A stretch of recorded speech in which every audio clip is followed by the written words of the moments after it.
안녕하세요. 잔머리 대망입니다. 오늘은 스마트 아트에 대해서 다뤄보도록 하겠습니다. 파워포인트에서 제공되는 기능 중에 스마트 아트라는 기능이 있는데 이 기능이 참 유용한 듯 하면서도 생각보다 잘 사용하지 않게 되는 기능입니다. 요 스마트 아트의 기능은 요 삽입에 일러스트레이션 안에 스마트 아트라는 내용을 통해서 삽입을 할 수가 있는데요. 자주 사용하는 어떤 좀 구조적인 모양을 그릴 때 쉽고 빠르게 표현할 수 있도록 만들어 놓은 기능입니다. 일단 근데 이 기능이 기본적으로 제공하는 어떤 많이 사용하는 형태의 모형만 제공하기 때문에 정말 내가 원하는 형태와 완전히 일치한다라고 볼 수는 없습니다. 그렇기 때문에 우선 내가 원하는 형태에 가장 가까운 형태를 먼저 이 스마트 아트를 통해서 빠르게 구성을 하고 그 다음에 정밀하게 다듬는 그런 작업을 하면 꽤 유용하게 사용할 수 있는 기능이 바로 이 스마트 아트라고 할 수 있습니다.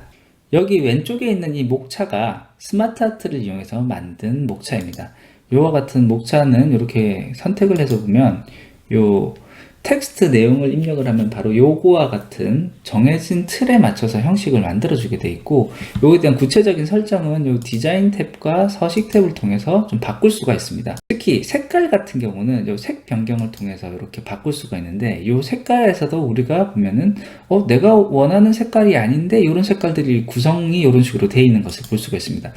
여기 있는 이 색상형이나 이 강조색에서의 이 구성은 모두 보면은 우리가 어떤 다른 메뉴에서 예를 들어서 이 글자 색깔을 고를 때 이 글꼴의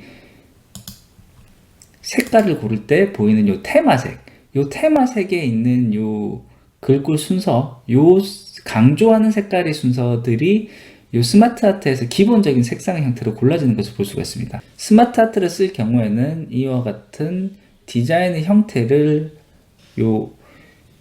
레이아웃을 여기서 여러 가지 모양으로 이렇게 바꿔가면서 쉽게 트라이를 해볼 수가 있는 이런 장점이 있고요. 그리고 그 중에서 내가 사용하고자 하는 형태와 가장 유사한 형태를 먼저 골라서 그 다음 디자인 작업을 하면 좀 더 빠르고 쉽게 깔끔한 디자인을 만들 수가 있습니다.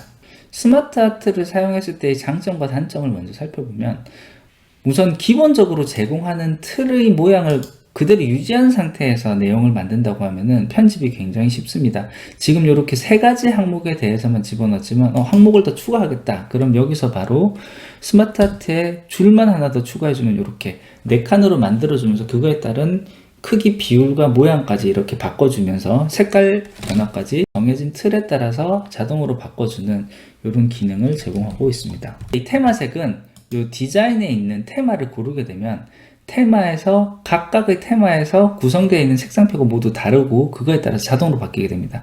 이 디자인에서 제공하는 이 디자인 화면에서 보면은 이 각각의 그 기본 테마 아래 들어가는 요 색깔들이 제일 첫 번째부터 강조 1, 2, 3, 4, 5, 6에 해당하는 색입니다. 그렇기 때문에 제가 사용한 이 테마에서 강조 1의 색을 이용한 색깔이 여기 있는 요 표현이었기 때문에 만약 테마를 이와 같은 요 하늘색 테마로 바꾸게 된다면 요 강조 1의 색인 요 짙은 파란색 계열로 이 메뉴가 자동으로 바뀌는 것을 볼 수가 있습니다.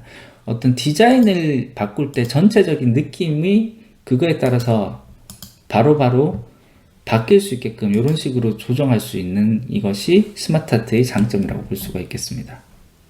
그에 비해서 이 단점의 경우에는 이와 같은 모양을 바로바로 바꾸는 것이 그렇게 자유롭지는 않습니다. 우리가 그림으로 그려서 하나하나 만드는 것처럼 하는 것은 좀 어렵고 기본적으로 만들어진 형태 안에서만 바꿉니다. 그렇기 때문에 내가 원하는 대로 편집하거나 바꾸는 데는 한계가 있고요.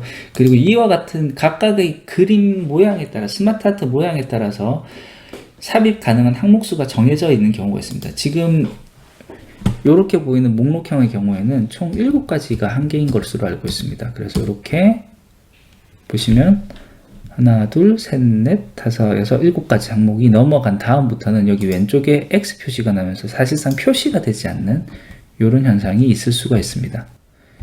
이와 같은 부분들은 각각의 틀에 따라서 다르기 때문에 이 틀이 아닌 다른 틀을 선택을 하게 되면은 계속 끊임없이 선택할 수도 있습니다. 이런 식으로 되면 약간 다른 모양이지만 요와 같은 형태가 됐을 때는 이렇게 숫자를 아무리 추가해도 계속 추가가 되는 요와 같은 형태도 있을 수가 있으니, 이거는 그 스마트 아트의 모양을 보고 나한테 가장 맞는 모양이 어떤 것인지를 찾아서 사용을 하면 그래도 이제 좀 유용하게 사용을 할 수가 있을 것 같습니다. 그래서 스마트 아트를 사용해서 그림을 만들 때는 제가 추천하는 방법은, 먼저 그 스마트 아트를 통해서 어느 정도 내가 원하는 기본적인 틀을 맞추고, 그 다음에 거기에 있는 내용 중에 도형을 바꾸거나, 내가 원하는 기본 틀이 다 만들어졌을 때 도형으로 변화를 한 다음에 도형으로 다시 바꾸는 방법을 추천을 하겠습니다.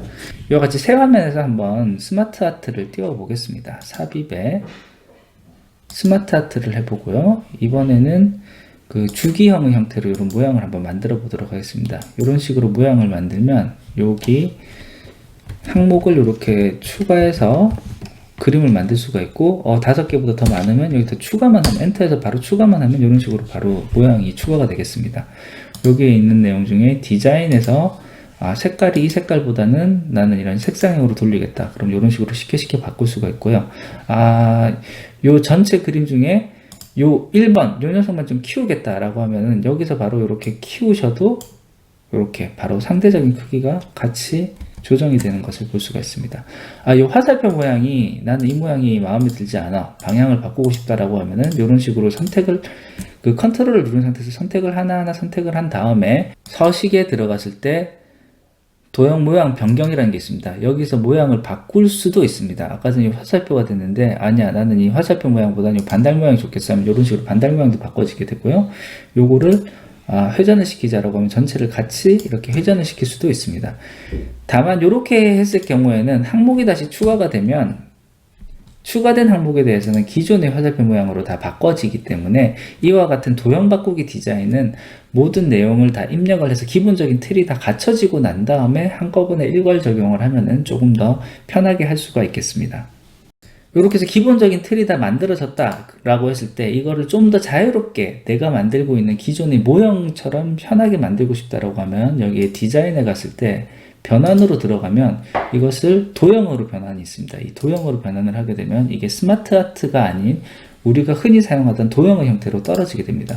그래서 요 그림 자체가 그룹이 되어 있는 형태이기 때문에 마우스 오른쪽 버튼을 눌러서 그룹 해제를 누르면 각각의 그림으로 이런 식으로 우리가 편하게 원래 편집하던 방법으로 마음대로 편집을 할 수 있는 이런 형태로 다시 바꿔줄 수가 있겠습니다.